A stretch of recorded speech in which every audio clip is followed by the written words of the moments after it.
कई बार बहुत सारी विपरीत परिस्थितियां आती हैं जिनकी हमें आशा नहीं होती है कि ये परिस्थितियां हमारे जीवन में आ सकती हैं, क्योंकि हमारी इच्छाएं होती हैं बहुत सारी। हम चाहते हैं कि हमारी इच्छा पूरी हो जाए और उस इच्छा पूर्ति के लिए हम कई बार प्रयास भी करते हैं। विशेष रूप से ऐसे लोग जो धर्म के पालन के में लगे हुए हैं, अच्छे आचरण को जिन्होंने अपनाया हुआ है, और उनके साथ जब कभी इस प्रकार की घटना घट जाए तो बहुत कठिन हो जाता है। ऐसा ही हुआ, दो मित्र थे, एक भगवान का भक्त था और एक आसुरी वृत्ति, मतलब ऐसे भगवान की भक्ति में, सत्कर्म में उसकी कोई रुचि नहीं थी। एक बार गन्ने के खेत में दोनों मित्र जाते हैं और वो मित्र जिसको भगवत भक्ति में, भगवान की सेवा में, सतो वृत्ति में, सत्कर्म में कोई रुचि नहीं थी, आसुरी वृत्ति थी, वो गन्ना खाता है और ये जो भगवान का भक्त था ये भी गन्ना खाता है। होता ऐसा है कि जो भगवान का भक्त बच्चा था, मित्र था, उसके मुंह में वो गन्ना खाता, गन्ना मतलब हमारे गुजराती में कहते हैं शेरडी और अंग्रेजी में कहते हैं शुगर केन। तो गन्ना आप सबने देखा होगा, गन्ने के खेत होते हैं, बड़ा कठोर होता है गन्ना ये।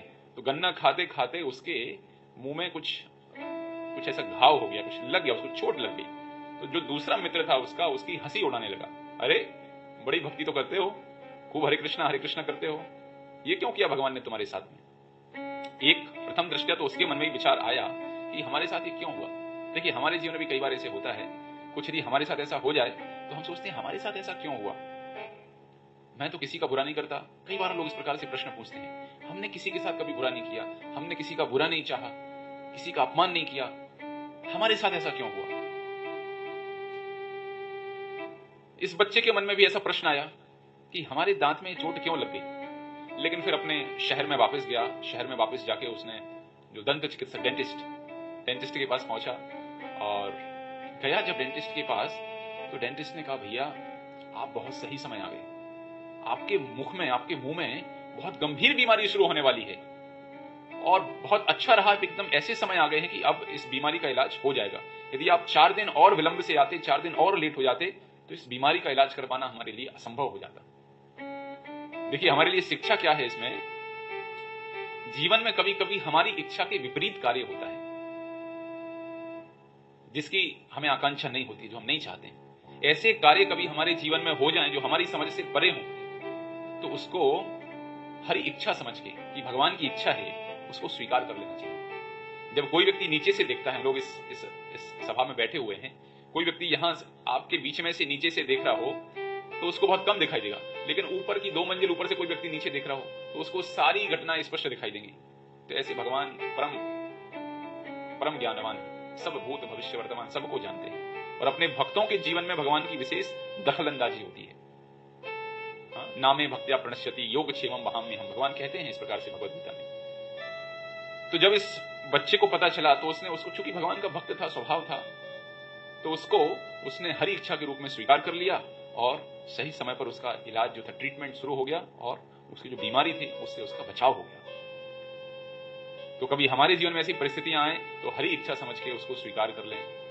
ऐसी अनेक, मैंने व्यवहारिक जीवन में भी ऐसी घटनाएं देखी हैं। और जब कुछ अच्छा हमारे साथ हो जाए तो हमें उड़ने की आवश्यकता नहीं है, अहंकारी होने की आवश्यकता नहीं है, फूलने की आवश्यकता नहीं है, गर्वित होने की आवश्यकता नहीं है। उसको हम भगवान की कृपा के रूप में स्वीकार करें कि प्रभु हमसे, मान लीजिए किसी व्यक्ति को धंधे में बहुत लाभ हो गया, संतान बहुत अच्छी हो गई, कोई ऊंचा पद मिल गया, तो उसके लिए गर्वित ना हो, अहंकार ना करें, बल्कि उसको स्वीकार करें कि ठाकुर जी की कृपा से हमें ये प्राप्त हुआ है। तो उसको हरि कृपा के रूप में स्वीकार करें। तो देखिए जीवन में यदि 2 चीजें ये याद रखेंगे, हरि कृपा और हरि इच्छा।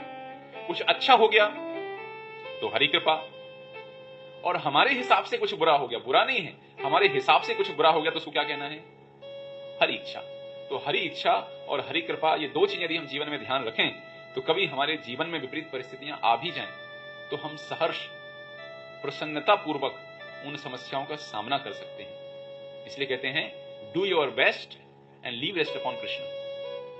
आप अपना 100% दीजिए, आप अपनी तरफ से पूरा प्रयास कीजिए, आप अपनी पूरी शक्ति लगाइए। ऐसा नहीं हाथ पे हाथ रख के बैठ गए, परीक्षा है अब भगवान देखेंगे, सब भगवान पास करवाएंगे, नहीं। आपको तैयारी करनी है, आपको विषय को अच्छे से समझना है, कौन से प्रश्न आने वाले हैं उनके विषय में जानना है, आपको अपना पूरा प्रयास करना है। और पूरा प्रयास करने के पश्चात पूरी ईमानदारी से आपको उस परीक्षा में शामिल होना है।